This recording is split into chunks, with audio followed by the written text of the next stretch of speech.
Rebecca Gregory DiMartino has lived in pain every day since the marathon bombing. After 17 surgeries, yesterday she had her bad left leg amputated. Today, less pain. So much better. I thought that when I looked down at my leg, every time I would see something missing, and instead I see so much opportunity and so much potential, and I just can't wait for everything that's ahead of me. The 27-year-old has channeled her positive energy on her Facebook page, where she actually wrote a goodbye breakup letter to her leg. I wrote on my leg, "It's not you, it's me," and I just had as much fun with it as possible. Positively Boston Strong, the Texas resident returned for this year's marathon tribute to survivors and picked this past April to wed her fiancé. We really wanted to make April the month that we got married and not necessarily the month that we got blown up. Hey guys, this is Rebecca DiMartino, also known as a Boston Marathon survivor. And if you are as tired of hearing my story as I am telling you my story, then don't worry, we're on the same page and it is not one of those videos. I've actually tried really hard to stay out of the media now that the wedding's over and try to get back to a somewhat normal life. As normal as you can, still having surgery and, you know, getting blown up and all. But I received a very interesting message on my New Day, New Hope page last night, and it was from a lady that had compiled all of my interviews that I've done over the last year and a half, and she titled it Boston Marathon Hoax Actress. Now, forgive me for getting some entertainment out of this, because I do realize this is America, people, and everyone is entitled to their own opinions. However, if you are indeed one of those people that think this of myself, my family members, or the other survivors, Lord have mercy on your soul.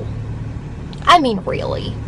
But for the sake of this video, I'm going to go along with it. And my first question to the Boston conspiracy theorists out there is, if I am indeed acting, where the heck is my paycheck? Because I thought Hollywood actors made like a heck of a lot of money. And if I'm going to be doing things like, I don't know, laying on the ground on Boylston Street, fighting for my life, getting my leg chopped off, being detonated by a bomb, you know, things like this, I really am going to need some money to go along with that. And if actors and actresses take their job that seriously, then I need to give them a lot more credit. The other thing is that the average movie lasts about 2 hours. So if that's the case, then I'm owed, well, probably 12,000 hours worth of work at this point. And you know, it's just exhausting to have to go along with it, yada yada, and have all the surgeries and the wheelchair, not being able to walk. And I mean, really, you think I'm acting? So I've come up with a solution, though, to all these conspiracists out there. If you indeed think this, I invite you, cordially invite you, to VIP access to my upcoming amputation. I want you to see firsthand exactly how much I am acting. And with all the money that you haven't paid me for these skills, I say you could probably take that and buy yourself a plane ticket to Houston, Texas, and be a witness at the amputation and take notes so you can make further videos about me.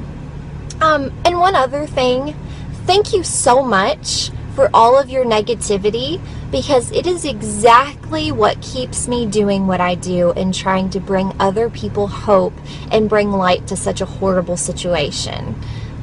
So yes, please mark it on your calendar. Sometime in October, I'll have it officially chopped. I'll let you know all the details when I get them. But I'm actually running late to my therapy appointment, because that's what happens when bombs get in the picture. You can't sleep at night and you think that people are going to kill you. So I'm going to go in here, But you let me know RSVP to my amputation, and I'll get back to you, okay? Bye. Well, I warned you that would be excruciating. If you got through that, you deserve a medal. Before I show you the actual what happened at Boston on that day with this idiot and the partner and the brainwashed child, I just want to tell you, Gregory, you are not a Hollywood actress for starters. You're a sellout crisis actor, a nobody. And as for a bomb going off and laying on the ground, there's no problem. There was just a firecracker, you idiot. Where's the paycheck? What sort of bullshit question is that? How would we know what you got paid for this and where the money is? And I'm sure you've asked for a lot of donations and got donations from gullible people on your bloody website, whatever. Well, thanks for the invitation to see your so-called amputation, but would have helped if you gave us more than 2 hours warning, because that's about how long we had when you put this video up on YouTube. But frankly, I couldn't give a continental fuck if you had your foot amputated.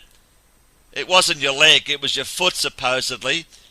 Because I'll tell you here right now and tell everyone that it had absolutely sweet fuck all to do with what happened on that day in Boston, because no one got injured, you included, and I'll challenge you face to face anytime, because I've exposed you and all the other crisis actors to this fraud. I'll challenge everyone face to face and I'll expose them all. I don't give a shit. I'll risk my life because I know this is all fucking bullshit. It's one of the greatest hoaxes ever. And you are just another treasonous fraud just like the rest of them. And by the way, Gregory, why after 24 hours was your selfie video removed from the Mail Online article? What, they realised what a fucking idiot you made of yourself and they took it off? I'd like to know the answer to that one. Hi, my name is Rebecca Gregory. I'm from Richmond, Texas. My name is Pete DiMartino, and I'm from Rochester, New York. And we just got engaged. When I met Pete for the first time, I was actually in Rochester on a business trip. I worked at a restaurant, and she came in while I was working and kind of went from there. I think I realized I was in love with Rebecca after Boston, after the bombing. The weekend of the Boston Marathon was actually my birthday weekend. Pete flew me and my son Noah up to watch Pete's mom run the race. We made our way closer to the finish line, and we were actually less than 10 feet away from the first bomb that went off. I had a 90% Achilles tendon tear. Her foot and leg looked very, very bad. And there was one point where we just kind of looked over at each other and we said, "I love you." And I was pretty sure that that was the last time I would ever be able to say that to him. Listening to this gut-wrenching story from this wonderful couple who went through this traumatic time at the Boston Marathon, I'm sure you must be holding back tears right now. If not, this will surely make you cry. When the first bomb went off, me and my mom were like laying down on the ground, and then I got in a wheelchair and they took us to different hospitals. Now that's got the tears flowing, listening to that little boy speaking from the heart. Well, I'm sure millions of people who viewed the Ellen Show who saw these two people would have shed a tear. But maybe they want to hear the true story. Let's listen to this kid talk again, but I want you to look at the mum, especially her lips. How could she possibly know what this kid was going to say unless it was all scripted? I wonder how many takes it took to get the words right. Just have a look at him as well. He looks so uncomfortable. It is so freaking fake. When the first bomb went off, me and my mom were like laying down on the ground, and when the first bomb went off, me and my mom were like laying down on the ground. And before we go frame by frame, there's just two things I need you to see. Firstly, it's him telling us how badly injured he was. I had a 90% Achilles tendon tear. I sustained a 90% Achilles tendon tear on my right leg. That required a flap and a skin graft. 10% of my body was covered in second-degree burns. I had multiple bone fractures in both of my ankles and feet. There were also many shrapnel fragments scattered throughout my left arm and lower extremities. So we got to take it that this guy would sure look like a bloodied, mangled mess. Now let's hear what she has to say about where her son was. I said a prayer and I said, you know, if this is my time, then take me, but let me know that Noah is okay. And right around that time, Pete's aunt actually brought him over and set him down next to me. So we heard from her after the explosion. She had no idea where her son was, and she prayed, and all of a sudden her aunt dropped him by her side. Okay, 2 seconds after the explosion, let's see if we can see this terribly injured guy and the woman who's lost her child. There he is in a sitting position, which is absolutely impossible after supposedly being knocked off his feet by a bomb. It is showing absolute no emotion, and he has his back to his girlfriend who's facing the other way, and she also is in a sitting position. Well, I'll tell you right now, they both starting in a sitting position like all the other clowns there before this fake explosion went off. Look at him. Why has he got his back to her? There's nothing wrong with him. And look at this. There is the child. There is Noah. She's got Noah in her lap. And she's told us she didn't know where he was. And her auntie brought him to her. Bullshit. She's had him all the time. What a lying piece of treasonous shit. You can tell me that she got knocked over by a bomb and that she's in a sitting position and holding her son? Bullshit. If it was a real bomb, the son would go flying. He'd be injured as well.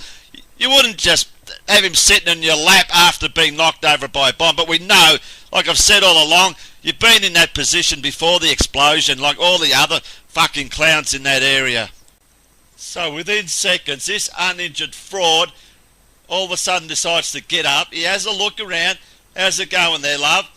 Doing okay? And he gets up.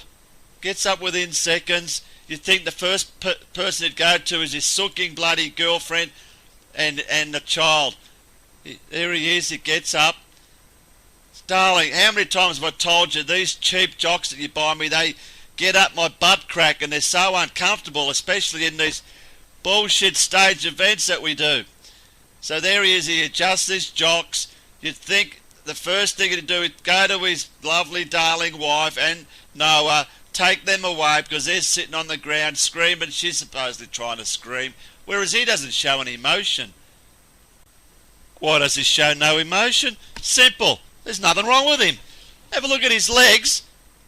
Within seconds, the blood's dried up on his legs. How long does it take for blood to dry up that quickly? It is fake as. And if you're really injured, have a look at these soccer players. Look at the agony they show. And they aren't as badly injured as this guy in a bomb blast. Oh, that's right, he's Boston strong. So there she is, holding her lovely Noah while he adjusts his jocks. Couldn't give a shit about him. And guess what? He's going to freaking sit down again. Surely he's not that badly injured. Okay, if you've got a sore foot, you'd still bloody help other people, especially your wife, and you get that child out of there, for Christ's sake. There could be another bloody bomb going off. But this fucking fraud sits down on his ass again. And people believe this shit. There he is, sits down on his ass while his supposed girlfriend and child are screaming their heads off. So the great big hero with a sore foot sits down on his ass. And people believe this crap. Honestly, it is so sickening. So here we are. There he is, waving his hands around. God knows why. There's a little boy. From now on, we'll see shots of the boy. He actually gets taken away from his mother. If you were a mother, you would not let go of your child. Never. It's not like Mother and Loverboy were dying, for Christ's sake. She would have held him the whole time and not lost sight of him. No mother in their right mind will let some pedophile take their son away when there's absolutely nothing wrong with you. So here we have Adidas man giving instructions to little Noah. What's going on here? And there he is, being taken away by that guy in the white Adidas, looking at Adidas man. And there's from another angle. And there he is. If you be a good little boy, we'll take you to Gene Rosen's house and you can play with him.